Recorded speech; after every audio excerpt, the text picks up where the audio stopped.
ঠাকুরগাঁওয়ে কালবৈশাখী ঝড়ে বেশ কিছু বাড়িঘর ও ফসলের ক্ষতি হয়েছে। এ বিষয়ে জানাতে যুক্ত হচ্ছেন আমাদের সাথে পার্থ সারথী দাস।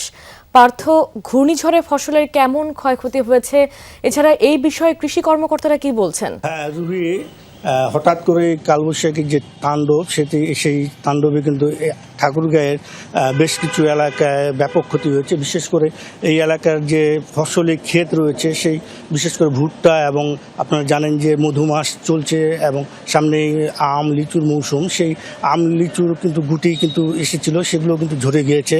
এবং এছাড়াও ঠাকুরগাঁয়ে যে গ্রাম অঞ্চলে যেসব কাঁচা বাড়ি রয়েছে সেই কাঁচা বাড়িগুলো টিন উড়ে গিয়েছে। আমরা দেখেছি কিছু কিছু কাঁচা বাড়ি রয়েছে সেগুলো ধসে গিয়েছে। আসলে হঠাৎ করে এই তাণ্ডব হওয়ায় আসলে অনেকেই জানতে পারেননি যে তাদের প্রস্তুতিও ছিল না, যার ফলে এই তাণ্ডবে ব্যাপক ক্ষতি হয়েছে। এবং আমি এখন রয়েছি ঠাকুরগাঁও কৃষি সম্প্রসারণ অধিদপ্তরে। এখানকার উপপরিচালক আমার সাথে রয়েছেন, তার কাছে একটু জানার চেষ্টা করব যে এই ঠাকুরগাঁয়ে হঠাৎ করে যে কালবৈশাখী তাণ্ডব যে হলো সেই তাণ্ডবে ক্ষয়ক্ষতির পরিমাণ আমরা একটু জানার চেষ্টা করবো। এই হঠাৎ করে যে কালবৈশাখী ঝড় হলো কেমন ক্ষয়ক্ষতি হয়েছে এবং আপনারা তালিকা করতে পেরেছেন কিনা সেটা একটু জানাবেন। গতকাল অর্থাৎ 25শে এপ্রিলের ভোরে সকাল 6টা এবং 25শে এপ্রিল রাতে যে ঝড় হয়েছে, এই ঝড়ে আমাদের ঝড় এবং বৃষ্টি আপনার অতি সঞ্চারণশীল ভারী মৌসুমি মেঘমালার কারণে এখানে কন্টিনিউয়াস বৃষ্টি হচ্ছে, এবং এই বৃষ্টি হওয়ার কারণে, বেশি বৃষ্টি হওয়ার কারণে, ঝড়ো বাতাসের কারণে আমাদের কিছু ফসলি জমি ক্ষতিগ্রস্ত হচ্ছে। কি কি ফসল নষ্ট হচ্ছে সেটি তালিকা কি আপনারা করতে পেরেছেন? আমরা কিন্তু এখন মাঠে আসছি সবাই।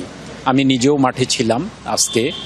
আমার উপসহকারী কৃষি অফিসাররা মাঠে আছে, আমার উপজেলা কৃষি অফিসাররা সবাই মাঠে আছে। আমরা কিন্তু সবাই মাঠে এই ক্ষতি নিরূপণের চেষ্টা করছি এবং আমরা নিজেরা দেখছি যে আসলে কি পরিমাণ ক্ষতি হচ্ছে।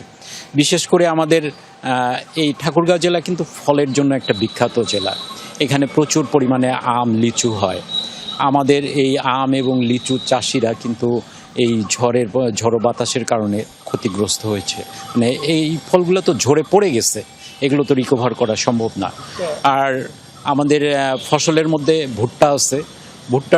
রবি ভুট্টাটা তেমন ক্ষতি হবে না, কারণ এটা ম্যাচিউরড স্টেজে আছে। আপনার ক্ষতি হচ্ছে আমাদের খরিফ ভুট্টাটা, অর্থাৎ লেটে যে ভুট্টাটা করছে।